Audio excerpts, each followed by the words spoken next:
Many of you know that Barbara Heritage is the chair of the New Scholars Committee, and the astute amongst you will have noticed that I am not Barbara Heritage. I am Cynthia Gibson. I am the vice chair. Barbara cannot be with us today because of a medical emergency in her family, but she wishes she were here and sends her best to all of you. And she has given me some very thorough introductory remarks to make, so I'm going to read them, hopefully faithfully, and I'm going... Certainly. Is that better? Yes. Wow, okay. From up here, that sounds very loud.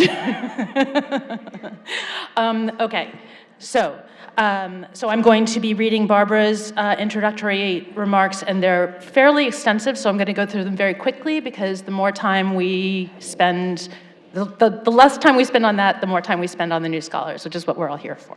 So, the New Scholars program seeks to promote the work of scholars who are new to the field of bibliography, broadly defined to include any research that deals with the creation, production, publication, distribution, reception, transmission, and subsequent history of textual artifacts, manuscript, print, or digital, from clay and stone to laptops and iPads. Each year, 3 new scholars are selected to present papers to the Society on their current unpublished research in the field of bibliography. In keeping with the values of the Society, the committee welcomes bibliographical scholarship pursuing new methods and new approaches, including applications from candidates applying bibliographical theory and principles to diverse materials and media. In addition, the committee welcomes scholarly submissions that embrace diverse multicultural perspectives. The program is open to junior, i.e. untenured faculty members and graduate students at the dissertation level, and to professional librarians, members of the book trade, and book collectors who are new to bibliography. If you are an early career scholar who is new to bibliography, we encourage you to apply. Or if you know people who would be interested in applying to the program, please bring this opportunity to their attention. More information is available on the website. On behalf of the BSA, Barbara and I would like to thank the members of this year's selection committee: Megan Constantino, Kanohi Nishikawa, somewhere, way over there, and Agnieszka Rek, who is also way over there. All right, for the invaluable experience and expertise that they contributed in evaluating our pool of applicants, and for moderating the individual online presentations that our new scholars have given over the last couple of weeks. We are fortunate to have such an excellent team in place. The New Scholars program is supported through the generosity of a number of contributors, 2 of whom are no longer with us. The BSA Malkin New Scholar Award was established through a contribution in memory of Marianne O'Brien Malkin, 1913 to 2005. Well known to many as a longtime contributor to Antiquarian Bookman A.B. Bookman's Weekly, edited by Saul M. Malkin, Marianne was one of the foremost collectors of books on dance. The Malkin New Scholar Award is made to candidates working in the fields of the antiquarian book trade, dance, and/or Americana. And we would like to encourage potential new scholars working in those fields to apply. The Pantzer New Scholar Award was created through a bequest by Catherine F. Pantzer, 1930 to 2005. Catherine Pantzer is well known to many as an outstanding bibliographer, best known for her work on the revised short title catalog of books printed in England, Scotland, and Ireland, and of English books printed abroad, 1475 to 1640. The Pantzer New Scholar Award is made to a new scholar working in the field of bibliography with preference for descriptive bibliography, especially that of English imprints through 1640. More recently, a generous anonymous donor established the Jacob Blank New Scholar Award, which honors Jacob Blank, 1906 to 1974, the editor of the Bibliography of American Literature from 1943 to 1974. The award recognizes bibliographical and book historical scholarship, focusing on printed works of writers of the United States and their publishers. In 2023, BSA introduced 2 new awards. BSA's D.F. Mackenzie New Scholar Award was initiated by an anonymous donor. Donald Francis Mackenzie, 1931 to 1999, was a leading bibliographer and literary scholar who was a professor of bibliography and textual criticism at Oxford University during the last quarter of the 20th century. His capacious approach to bibliography helped lead to the creation of the interdisciplinary field of book history. The D.F. Mackenzie New Scholar Award supports bibliographical research in any subject, geographic region, time period, and/or discipline. Yeah. BSA's Dorothy Porter Wesley New Scholar Award was created in 2023 thanks to a lead gift from the collector Lisa Unger Baskin. Is Lisa with us? I saw a name tag. I don't see Lisa. Okay. Dorothy Porter Wesley, 1905 to 1995, was the first African American to receive a library science degree from Columbia University. A trailblazing scholar, she published numerous bibliographies on African American history, developed an important research center at Howard University, and initiated a revised classification system for African Americans within the Dewey Decimal System, a signal intervention that paved the way for future reparative cataloging. The Dorothy Porter Wesley Award supports new bibliographical scholarship conducted by a Black individual. On behalf of BSA's council, officers, and the New Scholars Committee, we are deeply grateful to George Ong for his general support of the New Scholars Program, also sitting as far at the end of the room as possible. Probably so I wouldn't do that. Let's see, for his general support of the New Scholars Program, as well as the many individuals who have supported the awards I've just mentioned. Thanks to these individuals and to Catherine F. Pantzer and Marianne Malkin, whose gifts have nourished this program and inspired others to give, the New Scholars Program is stronger than ever. And now, I'd like to turn our attention to this year's awardees. We are delighted to welcome Andreas Bassett, Yolanda Mackey, and Hallie Nell Swanson to BSA. Each of these presenters is new to bibliography, and each, as you will hear, is approaching bibliographical research in new ways. I will introduce each of them one at a time, and they will come up and give their presentations. Andreas Bassett, this year's Catherine F. Pantzer New Scholar, is a doctoral candidate in the Department of English at the University of Washington in Seattle, where he studies early modern literature and book history. His research interests include Elizabethan and Jacobean drama and the early modern London book trade. Andreas is the creator of the digital humanities resource Marlowe in Sheets, which was featured as a digital exhibit at the 2023 Shakespeare Association of America annual meeting.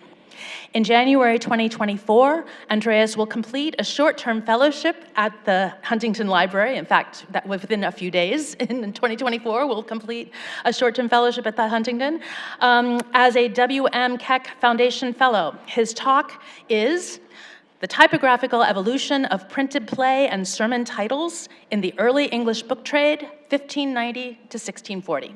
Andreas.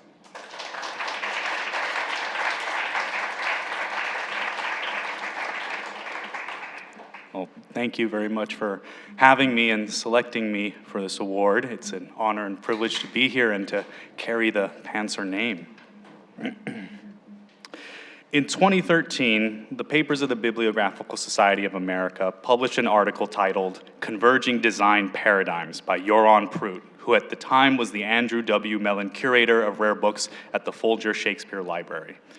In a meticulous analysis of approximately 1,300 Dutch language and Latin title pages printed in the southern Netherlands over 1541 to 1660, Proot's article revealed a curious and a visually striking pattern.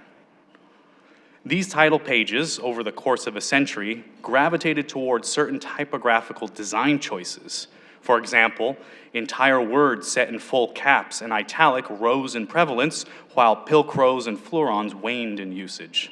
Most importantly, the frequency of these variables, though often divergent at the outset, eventually intersected, suggesting the emergence of cohesive typographical conventions that print agents in the southern Netherlands increasingly adopted. Proot's article holds significance because it is one of the few comprehensive studies in bibliography that traces long-term changes in multiple early modern typographical practices. Indeed, as Proot points out, quote, "The study of layout and design of the early modern book is still in its infancy." Addressing this lacuna and building on Proot's work, my project applies his methodology to books that materialized in early modern London, the center of England's book trade. I hypothesize that in testing the replicability of Proot's findings in southern Netherlands title pages, we might observe analogous developments across the North Sea in contemporaneous literature in early modern London. I am here today to report that some of Proot's quantitative results do, in fact, surface in select early English print genres, namely adult professional plays and sermons. Such a correspondence perhaps indicates that certain kinds of typographical conventions may have transcended local or even national boundaries. In what follows, I will first provide an overview of my study's sample, parameters, and methodology before segueing to discuss results. I will conclude my presentation by proposing what I call the Proot effect, a term for the tendency of title page paratexts and their typography to gradually exhibit reduced complexity and variation, leading to a certain degree of visual conformity over time. My sample comprises 926 unique titles on title pages of adult professional plays and sermons that were printed and published in London over 1590-1640, a period that saw both print genres proliferate. The smaller paratext of the printed title was selected as the subject of analysis in this study for two key reasons. Firstly, titles typically divulge crucial information and occasional embellishment about the content of the text proper. Secondly, during the browsing stage, when passers-by came across posted title pages, it was generally, but not always, the titles that captured the attention of buyers. As theologian Thomas Jackson declared begrudgingly in 1603, quote, "The first question at every stationer's shop is, what new thing? And if it smell of the press and have a goodly title, it is a book for the nonce." Similarly, in Samuel Rowland's 1602 satire, "'Tis merry when gossips meet," on the screen, a bookshop conversation highlights how new titles held the key to a buyer's purse. A gentleman asks, "But where's the new book that thou tellest me of?" To which an apprentice pushes the supposedly new of a merry meeting here in London between a wife, a widow, and a maid. The gentleman sees through the salesmanship and remarks why that title is stale, to express his disinterest in an old book. Given this general desire for novelty, we might therefore expect to see a considerable degree of experimentation over time in both the content and structure of these printed titles. Hence, this present study analyzes the wordage and typography of only titles, excluding other title page paratexts, such as the imprint, authorial, and translator attributions, and so forth. Rowland's excerpt also, in a way, helps provide a rationale for the decision to restrict my scope to first editions, or new books. By first edition, I mean only the initially published and distributed edition of a book. The titles of all subsequent editions are excluded from the sample. This choice is based on the observation that reprinted titles seldom underwent changes in wording between editions. Based on my data, approximately 1 in 5 printed play titles changed, usually by only 1 or 2 determiners across multiple editions.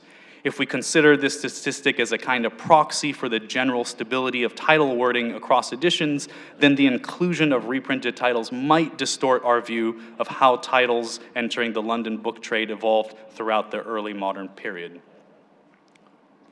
Adult professional plays and sermons were selected for analysis due to the existence of databases for both print genres.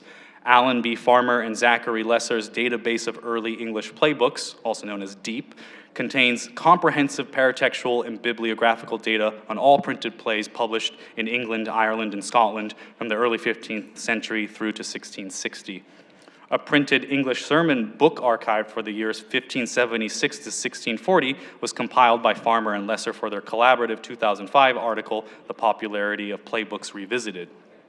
Furthermore, BSA's very own 2008 Malkin New Scholar Adam G. Hooks notes that, quote, "The similarities between playgoing and church-going were often remarked upon, and the two print genres engaged the interests of readers in similar ways.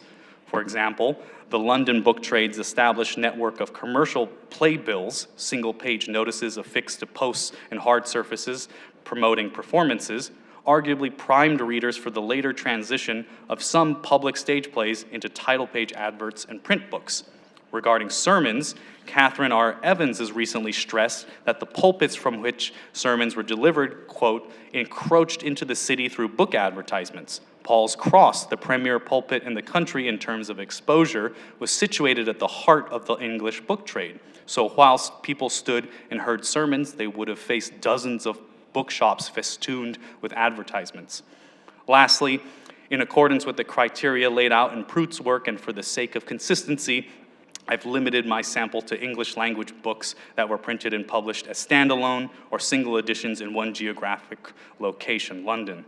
Consequently, plays and sermons and multi-editions and collections have been omitted.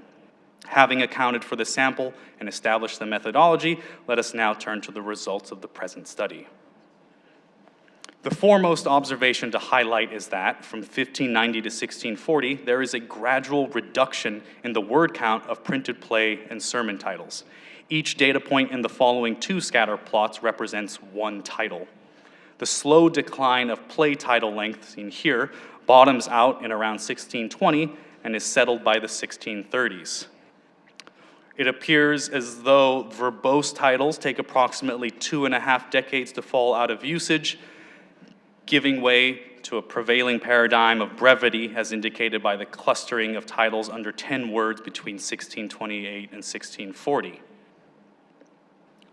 A parallel downward trend is detectable in sermons, albeit to a lesser degree. Here, we see a broader dispersion of data points over longer periods, indicating greater variation in title length among sermons compared to plays. However, the best fit line, represented by a smooth and moving mean, demonstrates a relatively slow and steady decrease in the average length of a sermon title. Shifting to a 5-year rolling average for both genres yields more precise insights into the title shortening phenomenon. In the early 1590s, play titles start with an average of 26.5 words, but by the late 1630s, they collapse to 5.8 words. Sermon titles similarly begin in the 1590s with an average of 22.5 words and progressively compress to 13.1 words in the late 1630s. This overall decline raises two questions. What exactly is lost and what exactly remains? To answer such a query, we need to examine the title formats and conventions specific to each genre.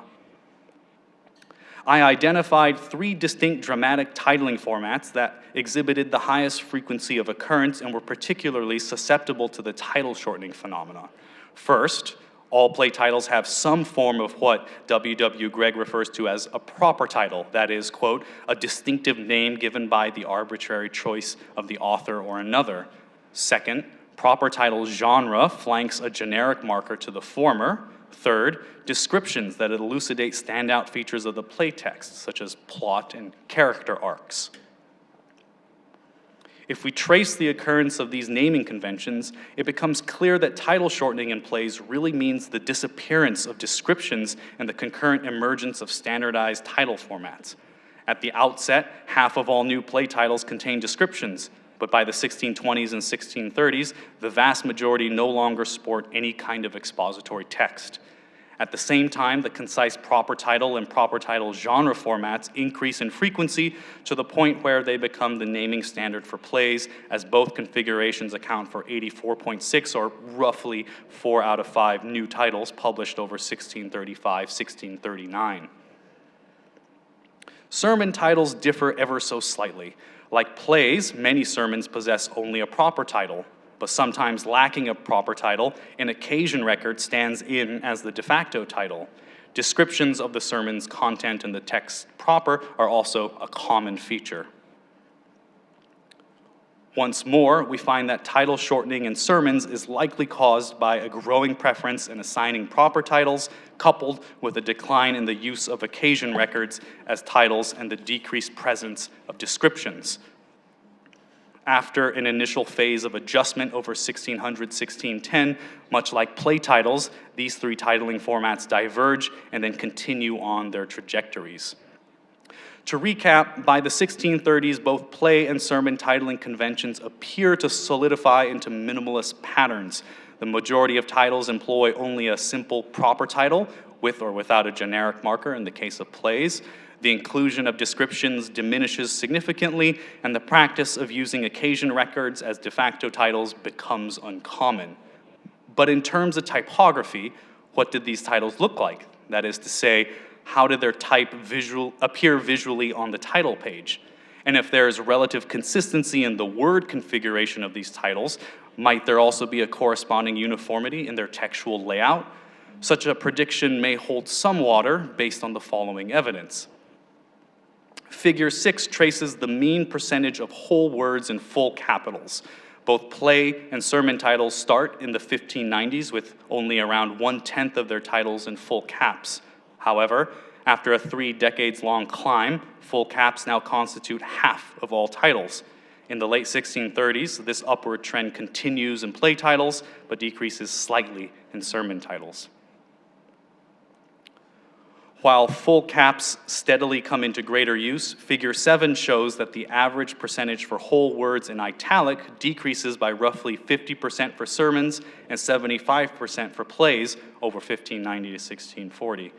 This descending trend suggests a general decline in the reliance on italics to emphasize proper names, place names, and noteworthy aspects of the text proper.